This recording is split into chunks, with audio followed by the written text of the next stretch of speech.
guys ready for an awesome adventure? All right, so today we're going to have an incredible adventure together. We're going to explore some of the coolest places on Earth. But most importantly, we're going to explore you, why you're awesome. And I want to share it with you in the most fun way I can, and that's by using some examples from my super ludicrous sport of adventure racing. They have traveled here from every corner of the world.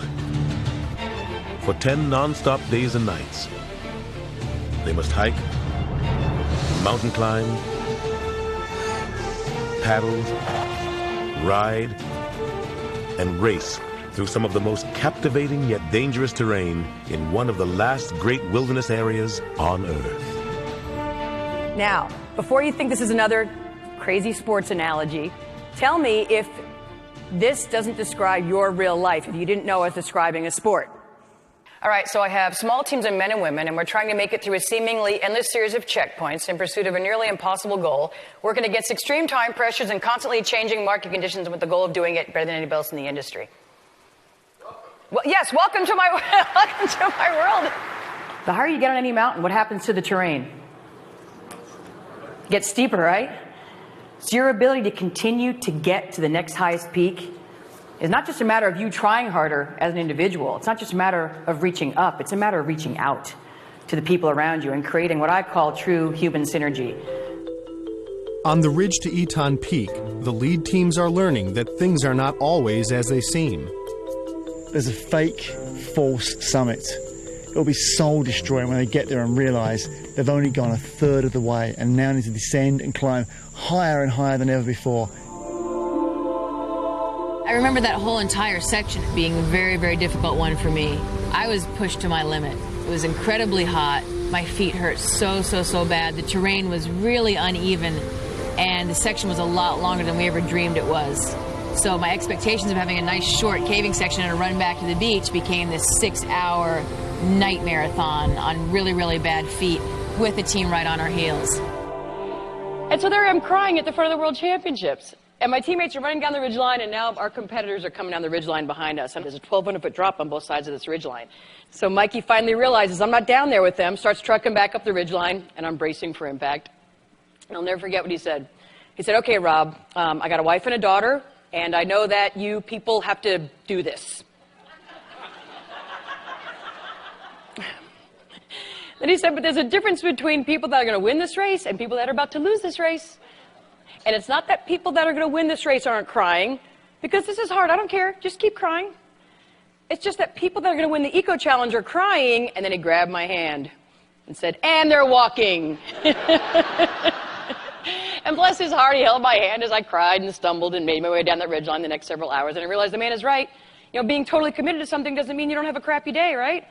Being totally committed to something means that you cry while you're walking. Prior to my racing with the best team in the world, all of us would just carry our own gear through the race, and if someone was slower, we just complained about them until they caught up. Just like in real life. Everyone carries their own weight, and people complain about them until they catch up. But the best team in the world had a different idea about how to do things. At the start line, Robert said, "Everybody take out all your stuff and put it in the middle." So everybody emptied out all their packs and all their gear and put it in the middle.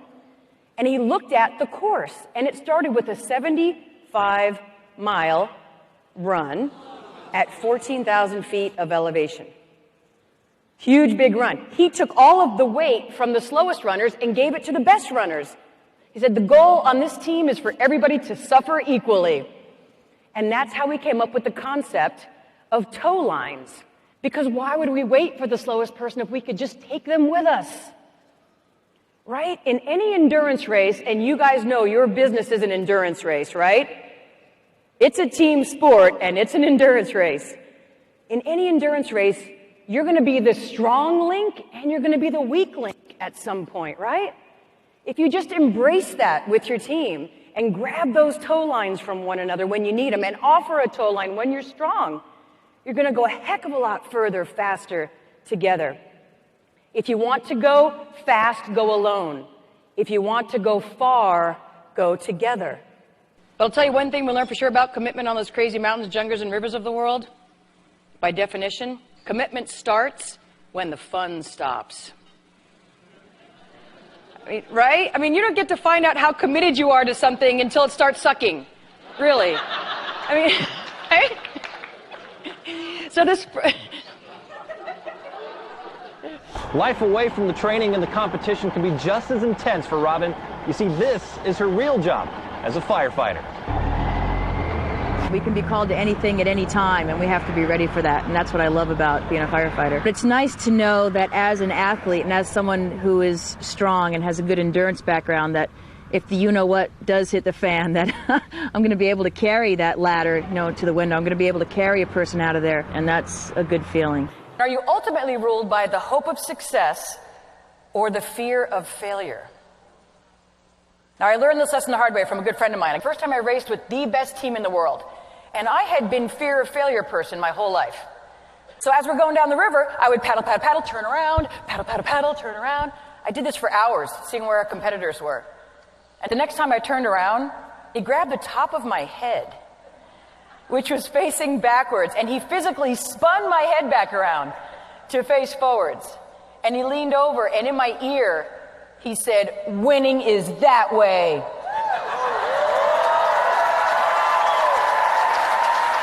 But there was a guy on the other side of the boat, a guy named Steve Gurney, who heard Ian say, "Winning is that way." And in the next transition, they took away our 2 whitewater rafts and handed each of our 2 teams 2 inflatable canoes. So our competitors, Intersport, they jumped in their inflatable canoes, they took their canoe paddles, and they were gone down the river. And Steve turned to all of us, and he said, "Hey guys, hold up, I got an idea. I want to actually get our climbing rope out of our gear box, and I want to tie these 2 boats together." This had never been done before. He wanted to tie them end to end through all the D-rings using our climbing rope, making one big long canoe. And then he said, "And why are we stuck using canoe paddles just because the race director handed them to us? We're a hell of a lot stronger kayaking team. And we actually have our kayak paddles in this box." But no one had ever thought to use kayak paddles in a canoe before. And between those 2 things, tying the boats together and switching out the paddles, we created what we ended up calling the Steve Gurney Missile. And we put that sucker on the water 40 minutes behind our competitors. And it was a huge risk, and I was completely freaking out. But sometimes with huge risk comes... Absolutely. And believe it or not, they actually caught the Steve Gurney Missile on tape. I'll let you see what happened. Solomon Presidio charges forward, determined to catch the leaders before the transition to the sea kayaks. They will soon become the first American team ever to win an international adventure race. Yay! So awesome. So the big question is, what is your Steve Gurney Missile going to be? I mean, how are you going to take your core strengths and talents and competencies and passion and your creativity and your incredible resources and your teammates and maybe find a way to not just, tilt the game board in your favor, but maybe you're going to find a way to just completely change the game. All right, great leaders are also people that embrace their setbacks and challenges when they do happen as a chance to maybe learn something or excel in a different way. Now, I had a decent setback myself. About 6 years ago, I discovered I had stage 4 osteoarthritis in both my hips. And so over the last 6 years, I've actually had 4 hip replacements. The neatest thing that these crazy metal hips led me to was the best thing I've ever done in my life. And last year, we were so thrilled and honored to become one of the 2014 CNN Heroes. And they made this little video for us. Athena! I started an organization that helps survivors of medical or traumatic setbacks live an adventurous dream as part of their recovery. You're a strong kid, Allie girl. Athena girls! Yeah, baby! Being an Athena, you're not just a survivor, you're an adventurer. We give them a different label to put on themselves, and it's something they become on their way to the finish line. During the adventures, there's a lot of moments where you're questioning whether you can keep going, and I see that in our Athena's faces. Inside, I'm saying, just wait. When you take that next step that you didn't think you could take, and then it's 100 steps you didn't think you could take. And when you're so far over that line of what you ever understood you were capable of, all of a sudden they realize, I can do anything. And that's when I just watch the group and I just get verklempt. Like, to watch them really see themselves, like, and how amazing they are. That's when I'm like, my work here is done.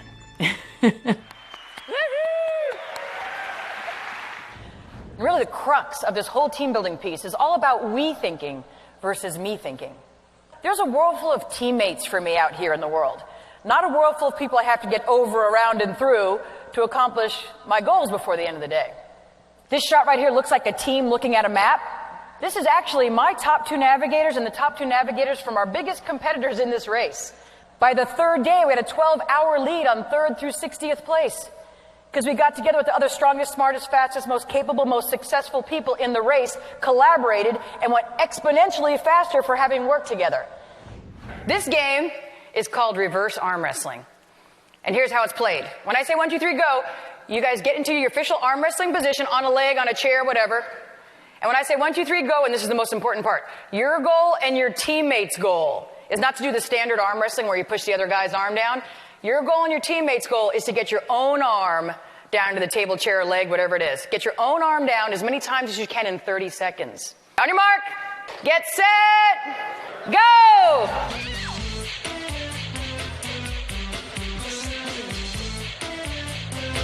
All right, stop, give yourselves a hand. All right, just out of curiosity, how many people got their own arm down 5 times or less? 5 times or less, raise your hand. Ain't no shame in it. 5 times or less. How many people got their own arm down more than 25 times in the 30 seconds? And I especially love doing this right after we talk about this, taking everyone to the top of the podium with you and seeing a world full of teammates. And then I say 1, 2, 3, go, and half the room is like, oh. You're about to blow an artery. Trying not to let your own teammate get their own arm down to the table. It's so great, though, because it just shows us, and even the people that went back and forth right away, you probably got to admit that just for a second you had to turn off that little inner competitor, didn't you? You had to find that little switch and go, I got this game. But we're so wired to compete, which is a great thing. It's a fantastic, I'm the biggest competitor going. We're so wired to compete, and it's great. But every day you get to decide who you're competing with. Every single day you get to make that decision as a leader. Who really is my competition and who really should be, why shouldn't this person be on my team? And we're also wired to see winning as being something mutually exclusive. In other words, for you to win, it entails everybody else losing.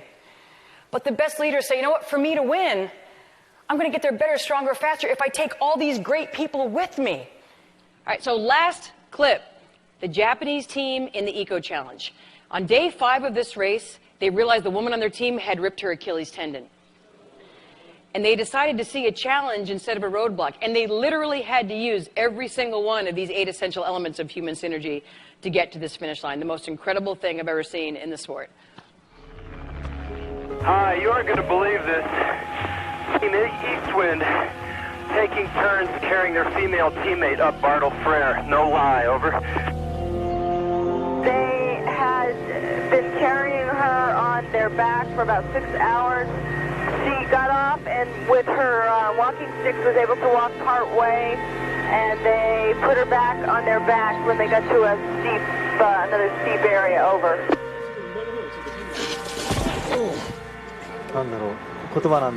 So I think this was a test for us to never give up, even under the toughest of odds. Most people couldn't even walk over Mount Bartle Frere. For them to carry that woman over that entire mountain, it's incredible.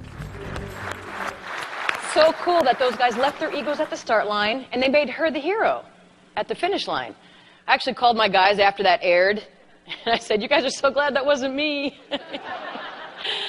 But the fact that they have her on their shoulders is such a great statement about leadership. You know, that you don't achieve a greater height when you stand on somebody else's back. You achieve a greater height when you put your teammates on your shoulders. And you don't inspire the people around you by getting out in front of them and showing them how amazing you are. You inspire your teammates by putting them on your shoulders and showing them how amazing and talented and useful and worthy they are. May you always have such huge, hairy, audacious goals you can't accomplish them alone. And may you be the kind of courageous and lucky leader who helps their people manage those challenges and changes and grab those toe lines from each other every step of the way. You guys ready to race? 5, 4, 3, 2, 1, go!